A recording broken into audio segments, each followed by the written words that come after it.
Bom dia, você está comigo mais uma aula que nós vamos desenvolver agora. Essa aula é um pedido de um aluno que quer que nós venhamos discorrer sobre a questão da sociologia, voltando algumas questões para ter um reforço dentro dessa área da sociologia, e também, lembrando você que você quiser ter aula particular comigo em várias áreas, em vários assuntos, pode entrar em contato comigo, inclusive nesse número que está aí na divulgação desse banner que você assistiu antes de entrar aqui na aula.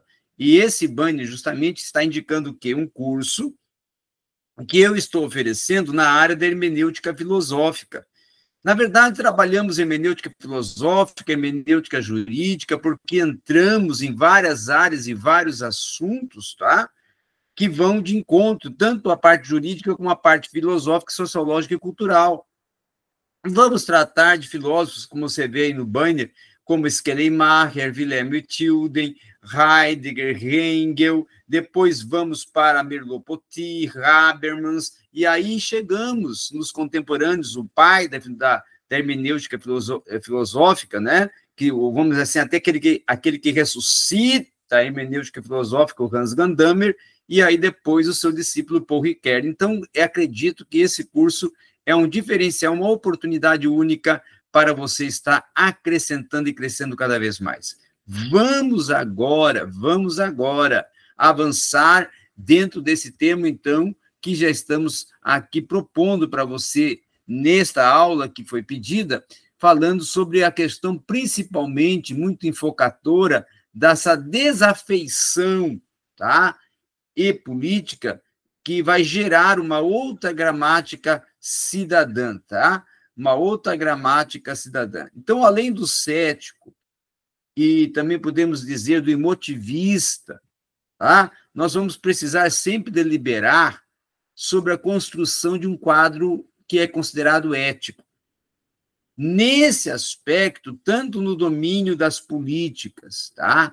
Como também no domínio das expressões, quando no que tange uma economia, uma cultura, uma natureza, ou até as mídias, elas promovem uma interrogação do tipo ético, que é justamente aquela interrogação que se preocupa com a questão do que é bom, do que é mal, do que é certo, do que é correto, o que vai, o que não vai, o que é apropriado, o que não é, que vai tecer essas questões de valores, de decisões, de pensamentos, tá?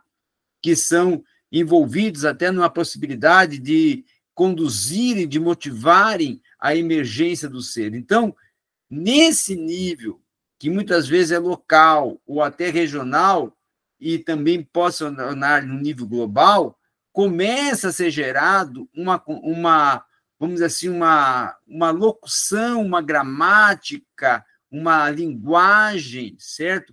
Que muitas vezes ela se resulta de uma paradoxalidade, não é? Que se torna também totalmente paradoxal, a partir do que a humanidade vai reagir, a partir do que a humanidade vai conceber, tá?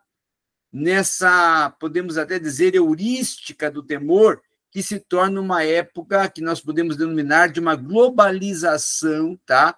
Modernizante, dentro, inclusive, de um distintivo que parece vir e vem dentro de um enquadrado de ambiguidades que são promovedores de uma opacidade, ao mesmo tempo que vão demandar orientações valórico-normativas e um próprio terreno de moral e ética que ele está dentro de um questionamento onde é colocado dúvidas quanto às suas possibilidades, aos seus esvaziares, aos seus referentes compartilhados. Então, essa dialética, tá?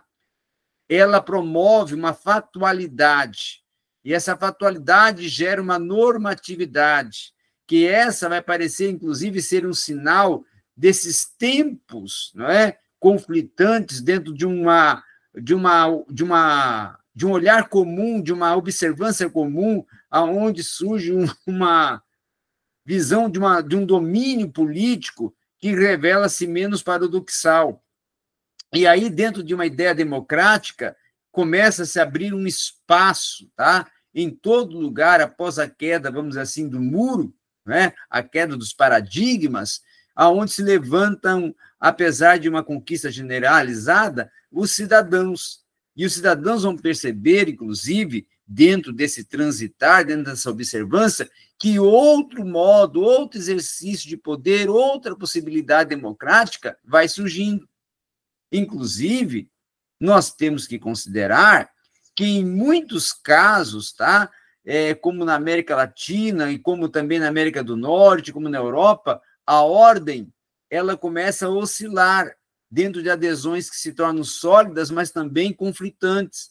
E, ao mesmo tempo, enquanto vai se caindo algumas barreiras, quando vai se aceitando essa democracia, esse sistema legítimo e expressivo de política, a dialética de um processo, vamos dizer assim, globalizador, começa a ser gerada a partir de termos como capitalismo generalizado, como a desafeição, a distância, a proximidade, a guerra, o conflito econômico, não é? A criminalidade. E aí, com isso, surge uma série de situações paradoxais de uma liberdade que é recuperada a partir de um tempo que é enquadrado em uma lógica. Lógica essa que se torna invisivelmente difícil dentro de um transgredir de exercício da necessidade de recriar o quê? Um quadro ético comum, inclusive, de uma convivência que, ao mesmo tempo, gera uma dificuldade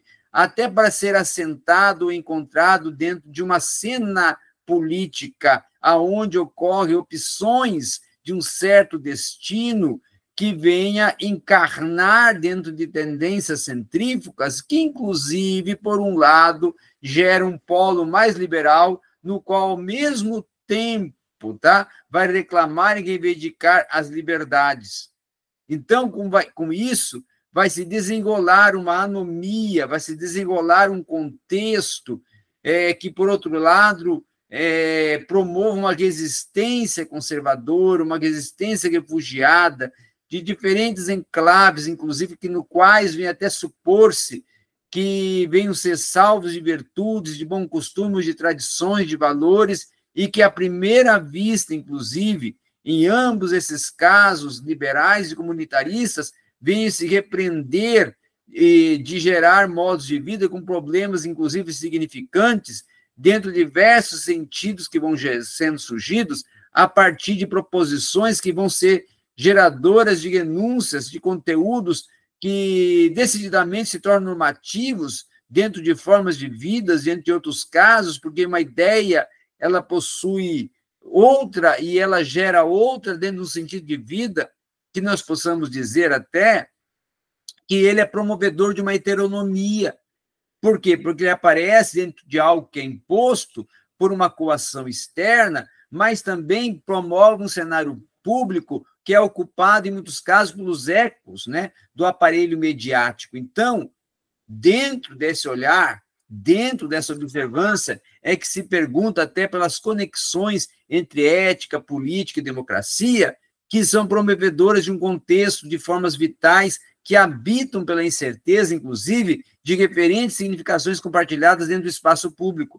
E aí a crescente segurança individual e coletiva ela vai de mãos dadas com uma demanda de assuntos relacionados dentro de uma ética moral que, ao mesmo tempo, nesse devir do próprio processo modernizador, ele vai prevalecer, possibilitando uma checagem de um bom porto nessas matérias. Então, é com isso que nós vamos ver sendo gerado vários impactos, tá?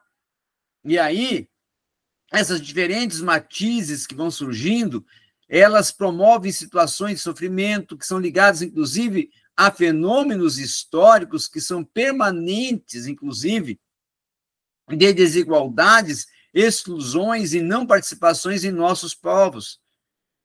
E nessa experiência comum, que é vivenciada de uma maneira mais oposta nos diferentes sujeitos e atores, ela vai ser promovedora, inclusive, de uma marca de impossibilidades, que vai construir, inclusive, um aspecto significativo, que é justamente o do discurso comum e compartilhável dentro desse plano de uma ética política, que é, na verdade, um fazer possível de um discurso comum.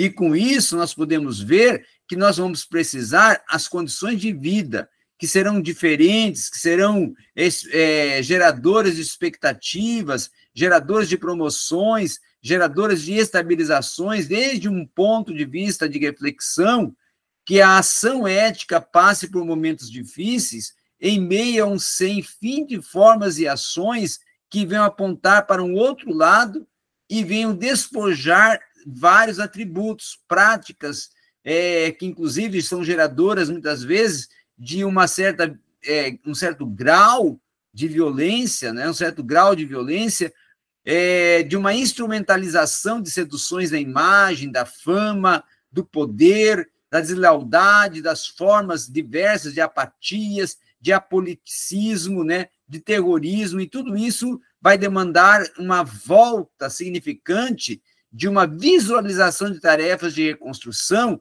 dentro de um plano que nós podemos chamar de ir em busca, na verdade, de uma nova gramática.